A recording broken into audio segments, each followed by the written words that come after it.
So it's all for play for still. I think so. Do you want to bet against us?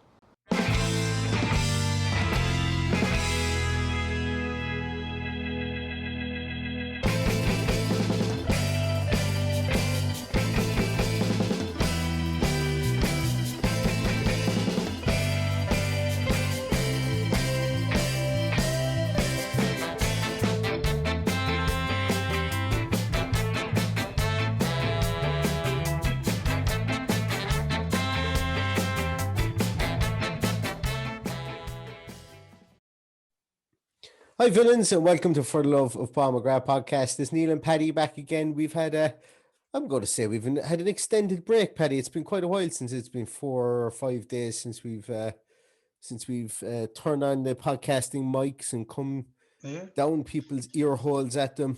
It's been a long time since we've had a five-day break, but we have, and we're back. We're refreshed and revitalized again, and we're back here today to talk about Leicester and Villa coming up the weekend.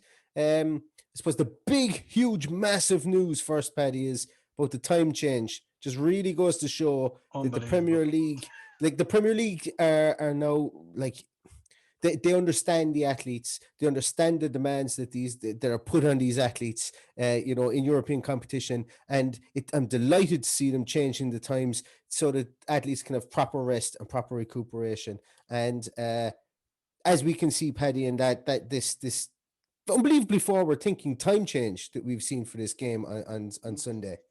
What was the time change again? So the original kickoff was at 2 p.m. It's now at 2:05. And I've no idea why. Well done, Premier League. Finally putting the footballers before money and before the TV. That's what I say. Well done. I applaud the Premier League. That 5 minutes, it might be the difference between winning and losing for Aston Villa. It might give Leicester that bit of time to recover and recuperate. But finally, the Premier League are putting the players first above the money and above everything else, the capitalistic side of the game. So I do applaud them. But obviously, all sarcasm aside, like why not just start it 5 minutes late and say nothing? Like, why announce it? It'll be fine. It'll be 5 minutes late on our stream anyway. Yeah, exactly. For anybody who has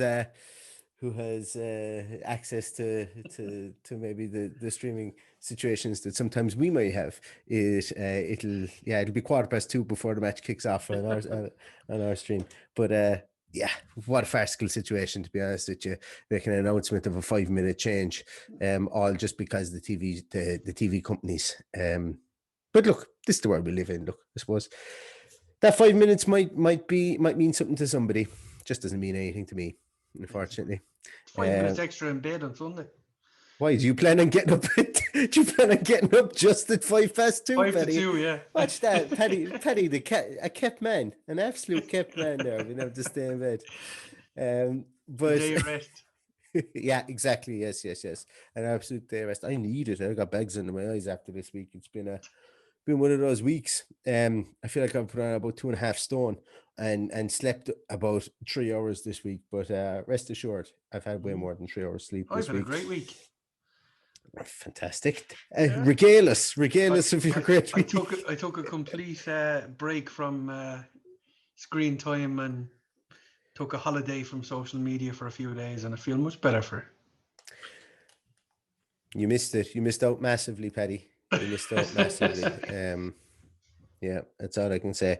I actually got a new phone in complete, like this. We've barely spoken about Aston Villa here. We've made fun of a 5 minute time change.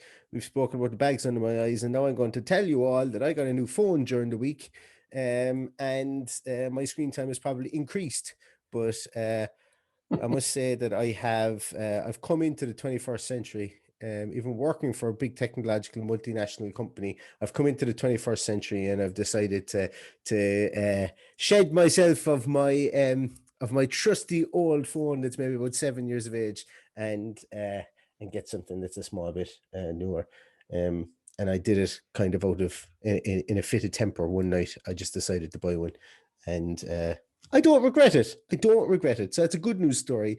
The news is full of bad news stories at the moment. That's a good news story for everybody, that I've got a new phone. It recognizes my face, Paddy. It turns on with my face. Yeah. And there was me, my mother, and my grandmother telling me my face would never open any doors for me. Ha ha ha! How wrong you Opens are. the phone. No, even opens my phone. Exactly. But anyway, we've definitely taken a tangent. That's probably one of the earlier tangents we've ever taken in the podcast. I think so. Yeah. Yeah. It's 9:13 on Thursday, the 18th of February. We've gotten over Valentine's Day since we spoke to you last. We've gotten over Pancake Tuesday since we've spoken to you last. I had an absolute raft of pancakes as well. Maybe that's why. Yeah. That's probably where the 2 stone this week and the bags under my eyes have come from, is from the gluten intolerance that I just completely threw to one side when I was shoveling pancakes into my face. But as I say, we're on Thursday, the 18th of February at the moment. We've also got through our first ever Ash Wednesday with nobody in Ireland getting ashes because of COVID. Yeah. There you go. I never even thought. I forgot all about Ash Wednesday. My mother, if my mother is listening to this podcast, she's going to murder me. But then again, I couldn't. Yesterday. I couldn't get it. Yeah, well, I actually did, but I completely forgot it was Ash Wednesday. Whoops. There you go. There's a whole group of people listening to this going, "What are they talking about?" Yeah, are they still on the whiskey from last Saturday? From last Saturday night. Anyway, to matters more pressing. Leicester, Aston Villa. Leicester have just played out a 0-0 draw in the Cinnobo Stadium against Slavia Prague, and I suppose really, look, to be honest with you, Paddy, I thought that they were going to throw maybe. I thought they might have gone there with a 0-0 draw and thrown out maybe a B team, not so much B team, but made a lot of changes. But they went there with all their horses, and you know, they played a hard 90 minutes. They did. It was a decent enough game, actually. It was end to end. It was tough. I didn't really want to watch it, to be honest, but given that we're playing them on Sunday, I tuned in at 5 to 6 and had a look. A lot of positives to take from our point of view. There's going to be a lot of tired legs coming off that pitch in Prague. Jamie Vardy came off early, looked like he completely run out of puff. So that can only be good for us, I suppose. Having said that, if he is run out of puff, Ian Acho will come on and do the damage as he always seems to do against us. So I nearly hoped we'd sign him during the summer when there was talks, when it was swirling, just so he couldn't score against us. Yeah.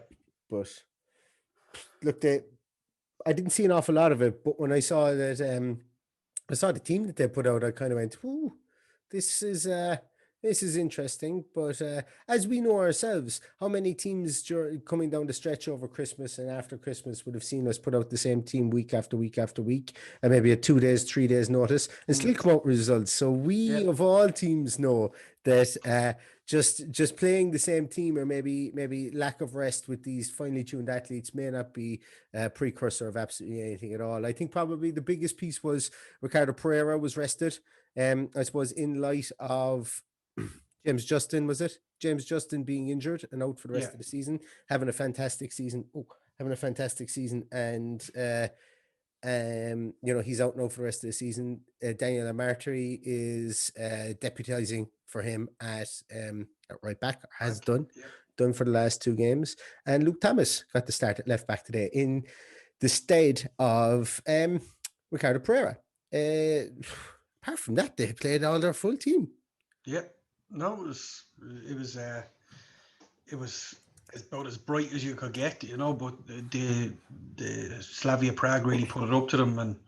And just a side note, James Maddison went off with about 25 minutes to go, and he was in a nasty enough challenge. A guy coming in to tackle with him slipped and ended up shouldering him into the ribs. So I don't know if there's any damage there or if there's a couple of ribs broken, but maybe that's just me clutching at straws and hoping that he's not available for the weekend.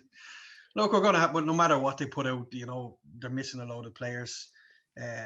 Jose Perez is out, Dennis Pratt, James Justin, Castagna,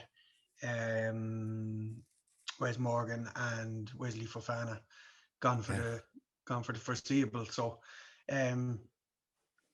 I'm glad it's not us that had that amount of injuries because we struggled to cope with half a team out. But, they seem to have a good enough backup there to come in. The mainstay is still there. Evans, Ndidi, Tielemans, Vardy and Madison. Barnes is having a... Sancho is how you pronounce his name. I know that's why you didn't go about mentioning him. Yeah, kind of overlooked him. No, I can pronounce his name. I just he played very well tonight, but he's not someone who I would have a lot of confidence in if I was a Leicester fan. So I think he's prone to an error, and hopefully he'll have a couple of them on Sunday and gift us 1 or 2 goals so we can steal a few points there. I think looking at their team, look, when you look at the epitome of settled teams, and I think it's maybe something I've been crying out for a while is, and we've got it this year. We have a settled team in Aston Villa this year, which is good. It's good, but can always be improved.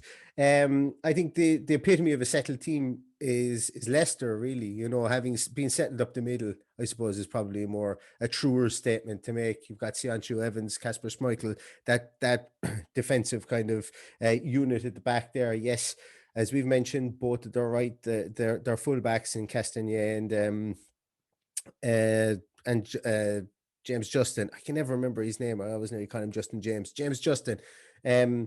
Are out. That's not the kind of, like, they're heavily predicated on that kind of free flowing, counter attacking, but also I suppose they can play two sets of kind of tactics, shall I say. You've got, obviously, Brendan Rodgers was ticky tacky before it became, I suppose, really fashionable. At Liverpool, his sides played an awful lot of passes. Obviously, they didn't play it to kind of the elite level that was probably needed. But he's gotten this Leicester team humming, and they're one of the more formed teams in the Premier League at the moment.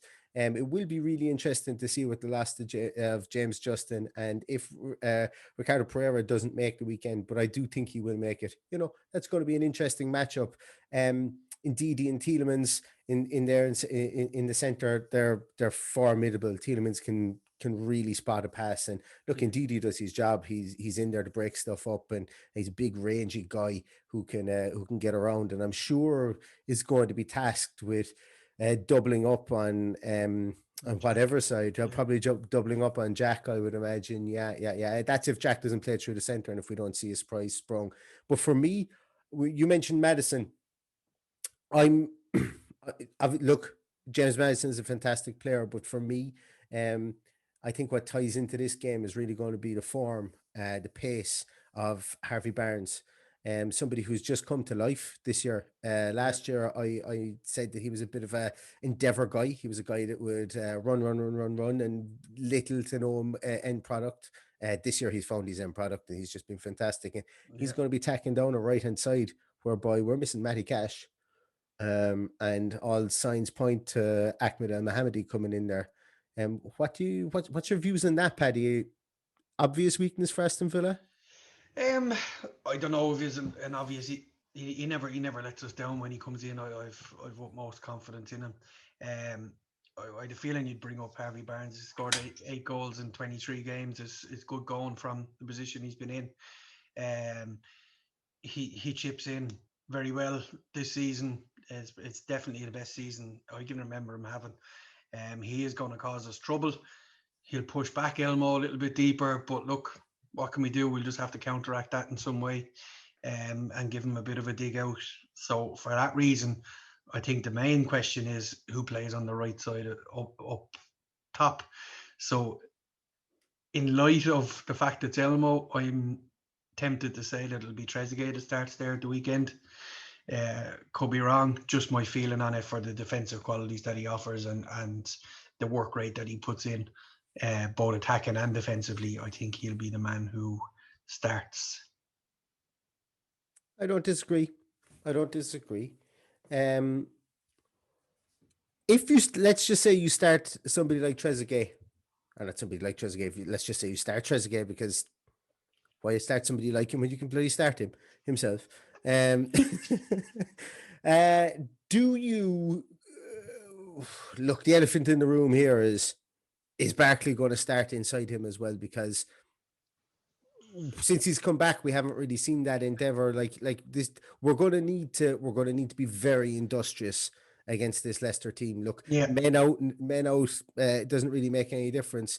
You talk about system teams, you talk about settled up the middle. This team is settled up the middle. They can bring people in and they can bring people out. What you know is you're going to get hustle and Harry from this team, and we're going to need it.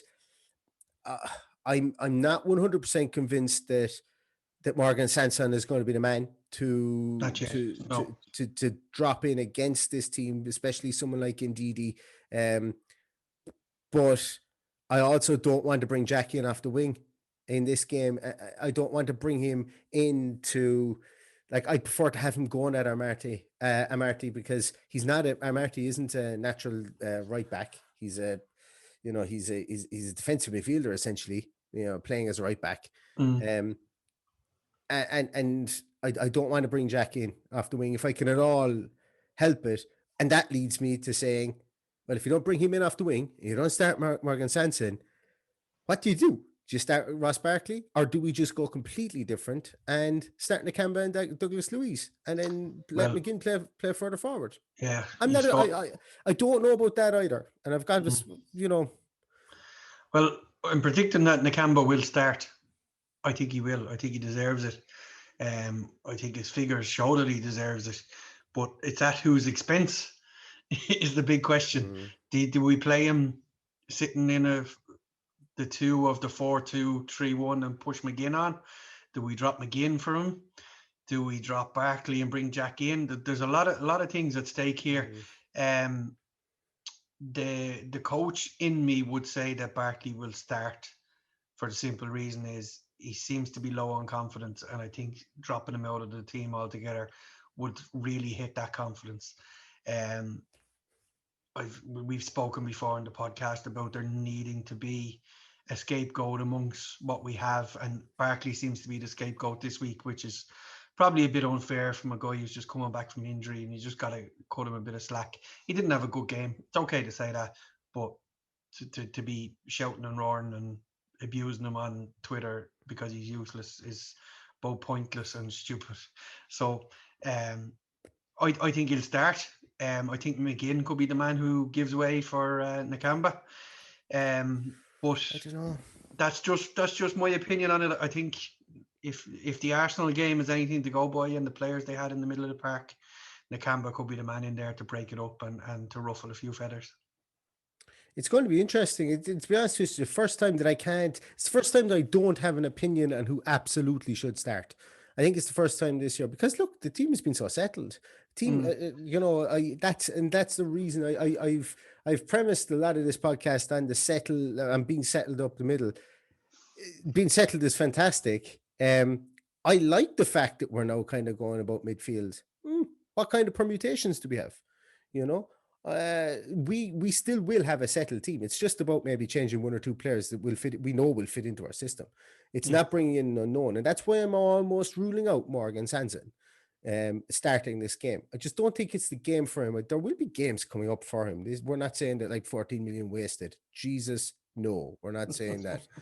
Just saying this may not be the game for him. Now, look, once again, Dean Smith might have a plan up his sleeve. Dean Smith might play him top of the right. Dean Smith might play him in that right midfield position where he played lots of times for Montpellier and played there for Marseille as well. He's not alien to playing up there too. He's got a bit of industry about him. But I think Dean Smith's a fan of the tried and tested. So I think Trezeguet will most likely go in there and offer that protection for Elmo as well. I just really don't know what the midfield 3 permutation is. I said I've got a few concerns about playing John McGinn further up front. I think with the best will in the world, if you go playing John McGinn further up front, it just turns into a 4-3-3. It just does. I think naturally he's going to want to go box to box, which isn't a negative. I just think that like when you look at the way this team is set up, Ross Barkley has stood almost beside Ollie Watkins as a second striker. So if you're starting Ross Barkley and you're expecting him to track back and you're expecting Ross Barkley to be a midfielder, that's your fault. Because if you, like, any heat map has shown, his starting positions and where he normally wants to hang out is up near Ollie Watkins. And he's not doing that because he's not following orders. He's doing that because he's following orders. Exactly. I'm not saying John McGinn can't do that. I just think John McGinn's engine will allow him to get around the field a small bit more. And maybe that's not something that Dean Smith wants to see in this game. Maybe it is. I don't know. So that's where I said earlier that I'm not 100% sure about it, that it's that easy to just push John McGinn further forward, because he hasn't been the further forward guy that much. He just hasn't. He hasn't been that guy. He's been industrious in the middle midfield, and yes, he has been curtailed in his positioning this year, and it's worked brilliantly. We may say we haven't got the goals or assists from him that we feel we have, and I was supposed to have a piece written on him. I just haven't gotten around to it. It's been an incredibly busy week. But John McGinn hasn't really played. Like, he still played really, really well. He just has played differently to the way that we've seen him, and that's okay too. But it's going to be really interesting, and I think, like, it's one of the team selections that I'm looking forward to. I'm looking forward to it, and I, damn the Premier League for making me wait 5 minutes extra for the bloody team announcers. I don't have to wait till 1:05. Completely ruined my day. Paddy will be fast asleep. He's already said it. I'll wake up 5 minutes. I wake up 5 minutes earlier now, just out of spite, because of that. I think I'll just get up at 1:05 just in case I missed the team announcement. Exactly. But no, look, it's going to be an interesting team selection. Paddy, do you think we should, like, I mentioned that Leicester they're a team in form at the moment. I think that's fair to say. When you beat Liverpool 3-1, you can't really, and look, people are going to say, sure, Liverpool have lost a lot of games this season. I had a text from a Liverpool supporting mate that said, I think Aston Villa broke us. Don't think that's fair to say. I think we had a fantastic night. I just think Liverpool are decimated with injuries, and they weren't decimated with injuries when we beat them. No, they weren't. But I think the year is endemic with the massive injury list that they've had. And then, Kabak goes out last week and maybe didn't cover himself in glory, but has an absolute stormer of a game against Leipzig. Exactly. They just shot themselves in the foot against Leicester last week. They were 1-0 up. They were coasting. They never looked like they were going to concede, and then out of nothing, just 100%. Crazy. And that Leicester team last week was, as we mentioned, was more or less going to be the team that started tonight. Should we really fear Leicester? Well, what we've seen so far this season, there's no reason why we can't go and have a pop off them. We probably got very lucky when we beat them at their place earlier in the season with scoring the late goal. One of the highlights of the season, really, that late goal. And a lot of people forget about it. And the great goal, a great finish from Ross Barkley. So that's enough to give us hope. Do I think we're going to win? A little bit on the fence now, I have to say. I'm undecided.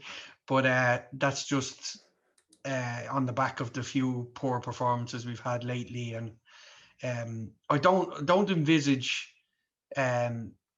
Leicester doubling up on Jack Grealish for the simple reason is it's not in their game plan. It's not something they do.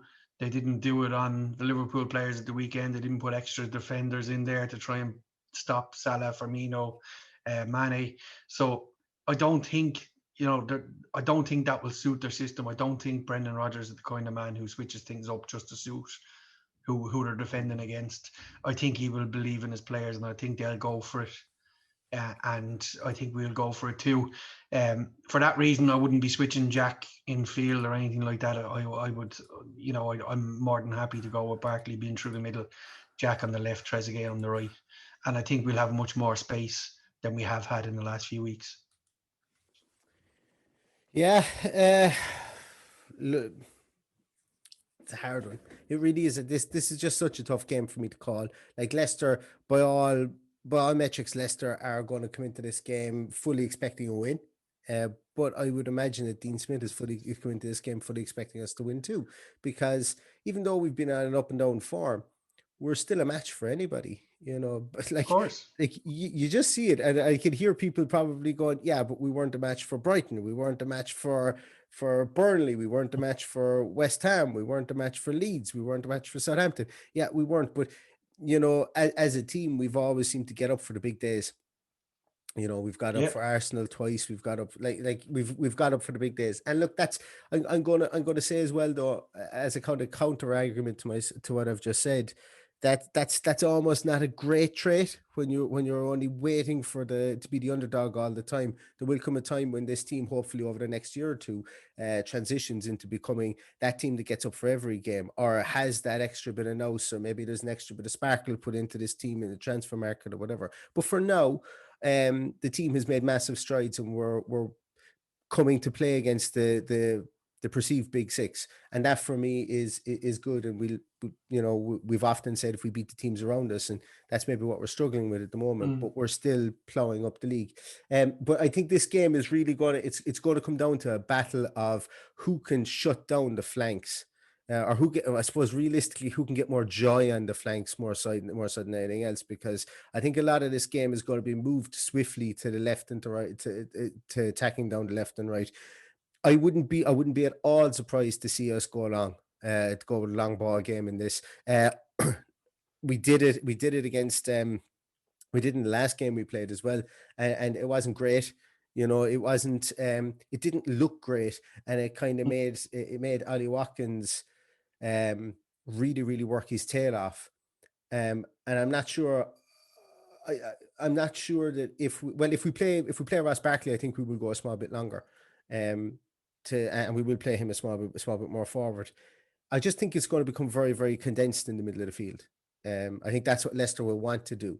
I think that's what every team that plays us is going to want to do now. They're going to try and stop us from getting that fast ball out to the left or that fast ball out to the right, and then trying to draw everyone over and cross it over to the left again to Jack. Yeah. Look, it's no secret how we play. It really isn't. But we've been able to counteract a lot of teams since. And I think whoever kind of gains that middle ground and kind of gets better traction on the wings is going to win this game, because I can see it being a 1-0 either way. I think so. Yeah, it's going to be very tight either way. Looking forward to, like we've spoken about before, I'm a big fan of that early ball from Elmo, that cross ball that just drops in over the shoulders of the two centre halves. I think that kind of ball might suit Ollie Watkins. We might just get a bit of joy out of it. Yeah. It'll be interesting to see. I don't envisage a moving Ezri Konsa to right back as he has done in previous games. I don't think that will be what because we're a little bit light now with the injuries that we have. So that will mean bringing in Bjorn Engels from the start, who hasn't played in a long time. So honestly, can't see that happening. So I look forward to Elmo just getting over the halfway line and playing that ball in behind the two centre halves. I think that could really work for us. There'll be very little in it. I'm going 1-0, but I just can't decide whether it's 1-0 to us or 1-0 to them. I'm going to go completely against what I said, a 1-0. I'm going to go 1-1 draw. I don't see this being a blowout for either side. I see this being close, as I mentioned. Two of the best, the two best goalkeepers in the league, when you take into consideration the defenses that are in front of them. Yeah. Obviously, you know, Ederson's had a fantastic season so far, but I don't think anyone would begrudge saying that Emiliano Martinez is the best goalkeeper in the league, and Kasper Schmeichel has just proven to be one of the better goalkeepers in world football, you know, over time. So we've got two good goalkeepers. I still struggle, like, whenever I see Kasper Schmeichel is 34. Is he? Kasper Schmeichel is 34 years of age. Jeepers. Jamie Vardy's 34 as well. Like, Father Time is undefeated except for those two guys, it seems, because Kasper Schmeichel still looks like 19, and Jamie Vardy is just out of spite is still as fast and as sprightly as he ever was. But then again, we've got our own guy who's cheating Father Time himself in Ahmed El Mohammadi, who comes in at right back. So look, it's going to be a big test for him against Harvey Barnes. I do think that you're right, and Trezeguet is going to be played down that right hand side again, and we're just going to lock down that. I won't be expecting an awful lot of attacking, whirling runs up and down that right side from Trezeguet, which is fine by me, as long as he comes in at that back post. for another one of those For a long winners. time waiting on him arriving at the back post, as you keep saying every week. I'm okay. I'm okay with that. But look, at the start of the season, he missed a few. He didn't have his shooting boots on like he did last season. You know, he's a second half of the season guy, Paddy. It's around this time when he comes into his own.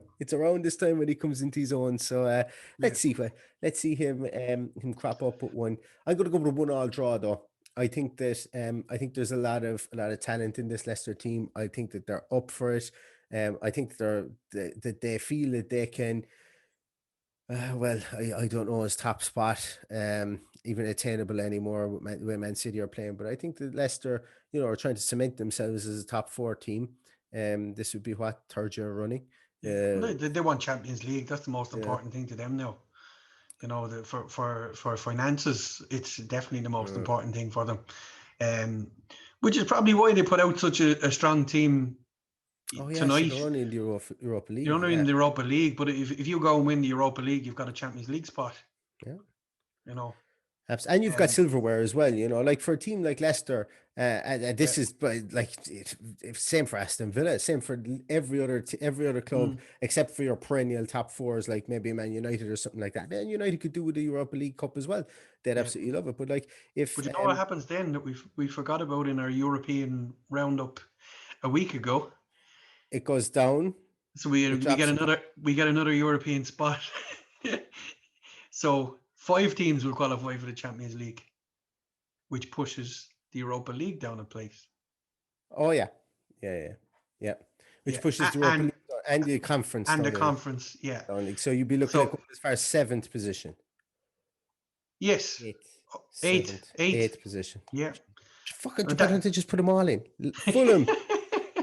You can go into the UEFA Vanarama League, whatever, Let's put them all in. But it just goes to show that we can't rest on our laurels either, because finishing 8th could be a place in Europe if one of those 3 teams still in the Europa League go and win it. So absolutely, who knows?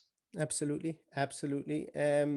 Yeah, and look, as I say, we'll worry about that at a later date. We've got Leicester to beat now, and as I say, just adjust your clocks. It's the biggest thing. If you adjust them, I don't want anyone to miss this game or to be perturbed about the 5-minute change, because it's just so important. Want to be sitting in your chair 5 minutes earlier. Your beer getting warm or anything. Absolutely. It'd be disgrace. I wouldn't wish it on my worst enemy. But yeah, that's a bit rambly the way to finish the podcast there. But so we've got a 1-0 win either way for Paddy. He can't quite call it. I'm going to say a 1-1 draw. Hopefully we're both wrong, and it's a 10-0 win to Aston Villa, and we rocket up the league, and our goal difference takes a good shot in the arm there as well. Do we have anything else to go through, Paddy, as well? We mentioned we brushed on Matty Cash, who let's talk about the elephant in the room. He's going to be a huge loss. Of course he is. Multiple weeks, obviously, which never really bodes well at this time of the season. No, the 3 games that he's probably going to miss this weekend, Leeds and Wolves, are high octane games that we could have done with him in there. But look, we'll just have to adapt our game to fit in whoever's going to be in there, and it's going to be Elmo. I can't see it being anybody else at this stage. I do think before the end of the season we may see Kane, Hayden, Kessler in there. I think you might see him on. I think you might see him on the bench. I think you might even see him in there for someone like Leeds, because just get in that industry and that and just basically say just run around after Jack Harrison, literally run around after him and don't let him out of your sight. And maybe even play a more narrow 3 or something. I don't know. I'm talking out of my hat here without seeing what way they would set up. But I wouldn't rule it out. I think he's going to want to try him. Like he interchanged between Elmo and Gilbert last year. Because Elmo, obviously at 33, 34 years of age, I said that Father Time is undefeated, and it really is. You can't just keep going forever, especially as a right back in this day and age, going up and down the field. But so look, I really want to see him. I try him in at some stage. I just don't think Leicester is going to be the game that he's going to get a start. No, I don't think so. Stranger things have happened.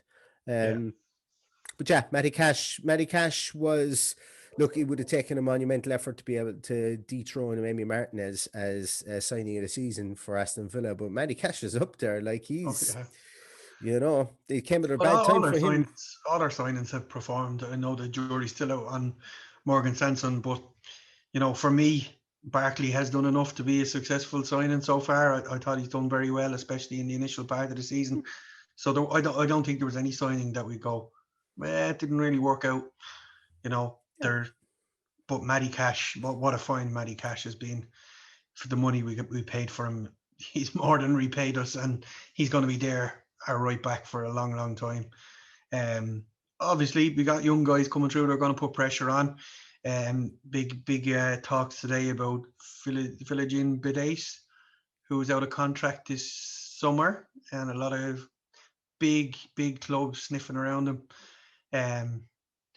What happens there? Be interesting to see whether Dean thinks he's up for the. They did say that if they weren't getting into the squad at that stage of their. He's only 17. He's not. He's 19, isn't he? I don't know. Don't be Googling now, because you can't spell his name. Yeah, and I actually can't. Yeah, look, he's somewhere between 17 and 19 anyway, and he might be a bit older than that as well. But look, I know Purslow said that as well. But look, at the end of the day, when you say where is he going to play in the team? Is he like when you go in, you spend 18 million on or you spend somewhere in the teens, 16 million or whatever it was on Traore, and you've got Jack Grealish in there. Like, where are you going to play the young fella? So yes, that's look. Purslow will come out and say that, and I'm delighted he did say that. And look, I hope that he does break into the team. But at the end of the day, to like if he breaks in at 19 or 20, it doesn't really make a difference what age he is, as long as he breaks into the team. No, absolutely. That's kind of where I'm getting at. So. I just really want these guys to succeed. I think what we've done with the academy is very commendable, and there's some great people in there pulling the strings.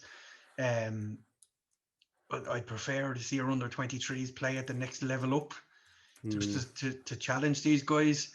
But he's one that we named previously when we watched the under 23s as being a really a big hope for us, and we have to have backup. So why not be bringing them through and seeing how they get on if they're up to it. That's if Dean thinks he's up to it. If he doesn't think he's up to it, he goes, and that's it. And there's very little we can do about it. Look, they're free place in the squad as well, like, because they'll count towards the 25 if they've been here for whatever period of time. He is. I definitely do think he's just gone 19. He's just gone 19 since the 8th of February. But, so it's kind of time to step up for him now, bearing in mind what's gone on in the past. Now they've let players go and whatever. So fingers crossed for him, he gets an opportunity to go and have a go at playing first team football. But then again, if the management don't think he's up to it, there's very little he can do about it. But he's out of contract in the summer. There's another year or so there that he could break in, but maybe he'll see first team football, the likes of what Callum O'Hare done, and move on. But hopefully not. That's all I'd say. Yeah, absolutely. But like, it's they're a free squad spot. So use it. Utilize them. Utilize them. And I do believe that Kane, Hayden, Kessler will be in the squad if we need backup. It's a risk playing someone at that age to last 90 minutes, having come without playing 90 minutes in a long time. So it's good to have him there if he does cramp up, or if he does get a little niggle or whatever. So I'd rather that than have to reshuffle the whole pack and move Konza to right back and bring in Engels and do all that. So hopefully that is taken into consideration. Plus, it means you're not using Neil Taylor on the bench either, because he could come on at left back or right back. So there we are. We're picking the squad and all now, Neil. Neil Taylor is fine. Neil Taylor can come in for the last 10-15 minutes of games. I won't have a Neil Taylor massive amounts of Neil Taylor slander. As Neil's got to stick together We're Oh no! we're a Look, dying breed. he's been a good servant to us. In fairness to him, Yeah, but look, um, I know what everyone is saying. I know yeah, what everyone means by it. It's like, yeah, look, he's fine, but is he really going to be the guy that brings us to the next level? And look, at the end of the day, he's into his 30s as well. So, but look, the guy's come over a lot of adversity in his career, and a lot of people have been mm, writing him off and off of that through, and he's got yeah, a good couple of Wales caps, and he's grand. yeah, He's grand and for what he is. he's put himself forward this week. The inner city It's academy, isn't it? to bring through the oh God. It's to promote basically football to all creeds and races, basically, by the looks of it. Yeah. That's the way I read it today. Yeah, that's it. I didn't see it when it came about, but fair play to him for putting himself out there. I'm sure he's not getting any extra money for it, so No. fair play. No, and that is actually a great initiative that Aston Villa have, where they're building that in that the inner what we call the inner city academy. Yeah, They're going to draw from basically going to draw kids from around the stadium and make it fashionable to come down and make it more of a community based stadium, more of a not that it needed to be, because it is pretty kind of a community and almost family traditionally based yeah, based team anyway. But this is going to give it more of a presence. Like if you've got kids, that maybe can't, or a hindrance for them is to travel out to Bodymore Heath. Like little thing. Like yeah. if you've got a great kid and his parents can't afford to give him the price of a train journey or a price of a bus or a cab or whatever like that, or they can't drop him out there, like why should he not be the next Jack Grealish? Absolutely. And if they build that academy, at least they've got something to strive to play in that. What looks like is going to be a fantastic setup. So Where did they say it was going again, Paddy? Was it going there where the village used to be, or the club no, it's shop? the opposite side of the The track. opposite side.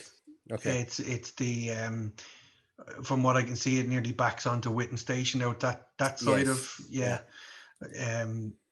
My geography isn't that great when it comes, because See, I get out of Witten Station, I turn left, and there's Villa Park, and that's all I need. you get out of Witten Station and you follow the smell of pies, and then you end up where you're supposed to be. You end up in your seat. But no, it's look, that just goes to prove, Paddy, that we need to get you back in Villa Park. It's been a year since you've been allowed in there, and just goes to look. If anything, can we please get Villa Park back open again? Paddy's nearly forgotten what the place is like.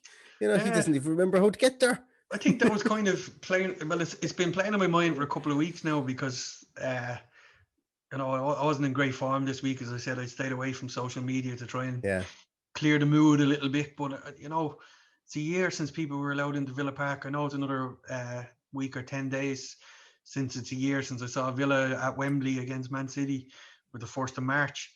But it's just hard to believe that time has gone by without going to a game. I don't recall that happening in a very long time for me, anything like that. So I think it was around the time that the kids were born, or I got married, or something like that. That's the last time I spent a year away from Villa Park. So itching to get back there. Unfortunately, for those that don't know, our government has told us that we will be unlikely to leave the country this year. So it might be the middle of next season before we get to do that. So I know the club are planning to have fans back in August, September. So, they're rolling out their vaccines a lot better and a lot more efficiently than we are. So what can we do? Yeah, we just gotta wait and persevere. We keep that for the virology podcast. We keep that one for the virology podcast, for sure. But yeah, look, we get there when we're supposed to be there. I think that's and it'll make it all the more enjoyable. Just doesn't make it any easier. Well, I just hope we're fecking this good when we get back there. Hope we're not that's going back the issue, to shite again when we're back there. Exactly, and that's making it even worse. It's making it even worse. But I'm just worried about having to renew my season ticket now and not being able to go. That's the killer. Yeah. What's it? Viagogo, StubHub. All those. They'll be your best friend. They'll be your best friend for a while. Yeah, but that's once again, that's a conversation for another day. But yeah, look, we'll focus on Leicester first, I suppose, this weekend. And you never know, Paddy, we might have a better chance of going to a European game than we do of we Yeah. smuggle ourselves out of Ireland to a European game. Maybe that might be something we could We do. might see UEFA conference game against Shamrock Rovers or one of those. Yeah, start saying Could your be a prayers blessing now. in disguise. Start saying your prayers, exactly. Yeah, start saying your prayers now. Anyway, I think that's going to do it for us tonight, guys. Yeah, it's just been it's looking forward to this game at the weekend. We've got a lot of options. We should go into this game with a sense of a sense of pride and a sense of confidence going into this game. Whether we get the result is another question, but I don't think a result is beyond us. A result really solidifies us in the position that we are in the league and puts us in a good spot to kind of move upwards and onwards to get one of these European spots that we seem to be ever so frequently kind of alluding to at the moment, which I'm not sure I'm fully comfortable with, but I'm going to do it until it's mathematically impossible. But yeah, Leicester at 2:05 this Sunday. And here's hoping to a good result. So thanks everybody for listening as always. At Villa Paddy will get Paddy. At Love McGrath Pod will get me. You'll find any of our stuff on www.fortheloveofpaulmcgrath.com. You've got one more day to enter our competition for draw your favorite Aston Villa player. We've got a couple of entries in at the moment, and we will announce the winner on our post-match pod on Sunday after the Leicester game. So you have until tomorrow, until midnight tomorrow night to get in your entries. Please do. I've enjoyed seeing a lot of the entries come in so far. Some of them have been absolutely fantastic. But send in your entries. You can send them to for the love of Paul McGrath at gmail.com, or you can DM them through to me on Twitter at Love McGrath Pod. Either way, just love to see them. And as I say, there's one adult winner will be picked and one kids winner will be picked, and each winner will get a hat. All right. So yeah, that's going to do it for us, as I say today. Thanks everybody for listening, and all that's left to say is up the Villa. Of the Villa.